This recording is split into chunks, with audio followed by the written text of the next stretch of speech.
Hey everyone, and welcome to today's video. Today we're going to be discussing if all games or most games should have an easy mode. I want you to hear me out on this topic. I know it's very controversial and a lot of people are going to disagree with my stance on this, but just give me a chance to show you a bit of a different side of it and maybe you'll agree with me. Throughout this video I'm going to cover a big range of games. I'm not just focusing on like the Dark Souls series because that is what the main topic of this game focuses on, or this kind of argument focuses on, but it's much broader than that. I also want to say if developers don't want to have easy modes or don't want to have peaceful modes in their game, I totally respect it. Like, they're making a game, they have their vision. I think that's completely reasonable and I don't hold it against any developer. And again, this is not made to target any specific developer. Whole broad genre games will be discussed throughout this video. So diving straight in with point number one is the achievements. I understand people get frustrated when they've earned an achievement on the hardest difficulty and someone else has gotten the exact same achievement on the easiest difficulty. It makes you lose your bragging rights. It does make your achievement feel quite watered down. And ultimately, when it comes to bragging about it on the Reddit or discussing it on the Reddit, you know, people can just lie and be like, I did it on the hardest difficulty, and people will have no clue. So there is that element, of course, that I understand. Baldur's Gate 3 fixes this so simply, and it's just that achievements have the difficulties locked to them. Did you get it on very hard? Did you get it on hard? Did you get it on easy? They're all locked in there. You can see which achievements they've gotten and which difficulty they've earned them on, and that solves that argument very quickly. That was my first point of this video, and it's one I see constantly brought up about the achievements, and it just has such an easy fix that it's not even worth the argument. Honestly, it's just about how lazy developers choose to be, because having some sort of system in the code that just checks if there's what difficulty the player is playing at is not hard to implement and is ultimately really easy to put there. So that's point number one, and anyone who had that argument, you've already been wiped off the board. Let's look at point number two. Diving in with point number two, and before we do that, I just want to quickly say something because I just watched back the last clip and I ultimately kind of disagreed with myself slightly in saying that some game studios aren't going to be able to implement everything I say in this video because they're just not going to have the budget, or they have a very small team. Some studios only have one guy, like it's just one dude making the game. So of course for smaller games, I don't expect them to have multiple different modes and all these achievements set up, because that's a lot more work for that individual or a small team. So just want to caveat that in there because I think it's important to mention that all the examples in this video are big studios or ultimately companies that have billions, if not hundreds of millions. So they're not really too worried about the extra million or a few hundred thousand it costs to implement these things. Anyway, diving into point number two, we've got kind of similar to point number one, but more involved into hardcore and Ironman modes. Like, Paradox games always have the Ironman mode and all their achievements are locked to the Ironman mode. So in order to get the achievements, we all know you cannot have loaded back your save. Now there is one glitchy thing you can do to load back a few months, but other than that, your save is generally locked to what happens, and it's quite difficult to actually get a load back that suits your time. So all the achievements people get on those games, you're like, you know, they earned them. So that does fall sort of similar to the point last time, but it's just more for the even more hardcore version where you can't even die in these games. And Minecraft has a similar thing. I think once you pick hardcore, you're locked into hardcore, if I'm correct. I could be wrong, but I think you are locked in there, from what I know. Otherwise, I guess everyone who's streaming all their hardcore series would be very easy to cheat on them, and yeah, that would make them a lot less impressive. So that's my second point. Again, another quick one, because they're just to kind of break down like, hey look, you can have the achievements, you can get these things through game modes in the game while still having the easy option available to the players. Diving in at point number three, and this one's for the developers. You guys get bigger audiences, you make more money if your game is more accessible. It's very simple. I'm going to use Elden Ring as the example, which is a great one, because ultimately people always said for years, don't make Dark Souls easier because that's going to ruin the game, blah blah blah. And Elden Ring is easier than Dark Souls. It has way more options to play, you have the summons. It's a much easier game than the Dark Souls games. And I even went online to make sure I wasn't the only one sharing this opinion, and it seemed like the majority of people, if not everyone, was agreeing with this vein of thought.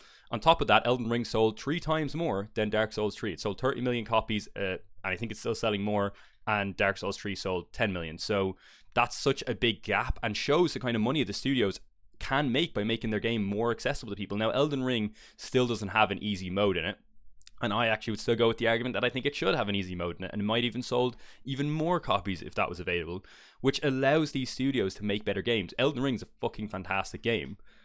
And look, it was developed by games that were successful off having these locked, difficult, tough modes. And I'm not saying there isn't a genre and there isn't a group of people that want to play these games, but it's also about, hey look, you can open up to make even more money. You can open up the game, and all of a sudden now they have a bigger budget to go and develop their other games, and maybe their other games won't be better, and maybe they'll end up going the route that we see some studios take, where they dumb down their game too much.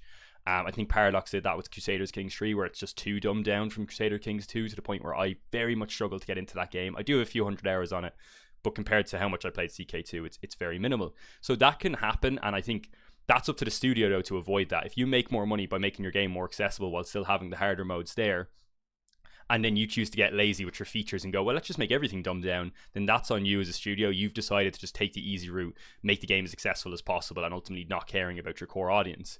But I still think an easy mode there would have just helped sales even more, and it shows that the game being a little easier has made a massive impact on its sales, like 3 times more sales. And look, of course, Elden Ring also got a huge amount of coverage from streamers and these type of things, so that is a factor as well. But would that have happened if it was Dark Souls and it was as difficult as it was? I don't think so.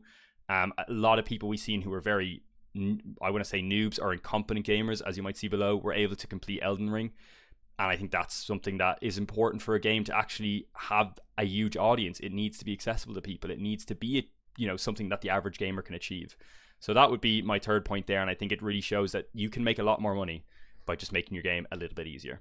My final and last point of this video really ties into the last point I just made, is that by making the game more accessible and breaking down all the difficulty levels, you actually let the player go and actually make the game hard for themselves. Like, multiple of my friends completed Baldur's Gate 3 on normal difficulty and then went and played an honor mode save to try and get the honor mode achievement.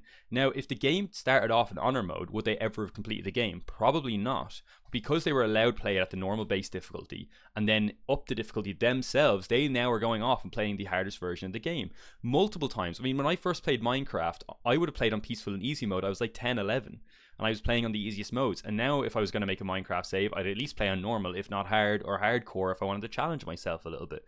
That's what happens when you allow people to access the multiple modes. You open it up to younger players to try and experience this type of game. Total War is another example. I played Total War Empire, was my first Total War. Again, I was 12, 13, and as a young person, strategy games are very difficult for young kids because we really do not understand all the complexities that go on within them. So I played probably on the easiest difficulty, if I remember. I definitely wasn't playing on hard or very hard.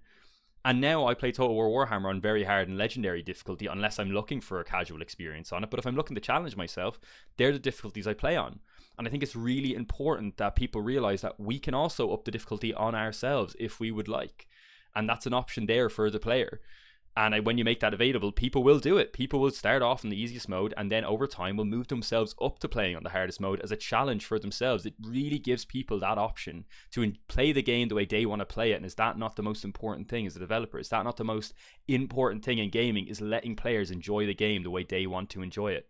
Like, if I'm ever making a game, I want as many people to experience the fun that the game has to offer. I don't give a shit what difficulty they play the game on. And why would you care what difficulty someone plays a fucking video game on?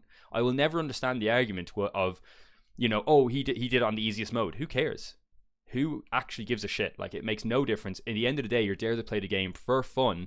And if you find easy mode fun, then you find easy mode fun. If you find hard mode fun, you find hard mode fun. Like, it should be up to the player at the end of the day. And as I said, it allows people themselves to pick their own level of challenge that they want to have. So that's my final point. All of these points are very hard to refute, in my opinion, and I even probably discuss some of the problems with some of these points throughout the video as well. And ultimately, I think this just makes the complete argument for why all games, or most games, should have some form of easy mode or even a normal mode at the very least that just knocks the difficulty down. I mean, even if you want to introduce sliders to the game to allow people to just decrease the difficulty on their own standards, that should still be an option. I hope I changed some minds here. I probably didn't, because this argument is one of those where people have a very, very strong opinion on it. But if you did enjoy this content, or at least even if you disagreed with me, like the way I spoke, please please subscribe. I am just trying to open up the conversations in gaming with this channel and kind of have these open discussions, show my opinions, and that's what you're going to get from this channel. It's just me talking my shit, playing the odd game here and there, and live streaming little bits as well. So welcome to the channel, guys, and I hope you have the best day and best luck to your day.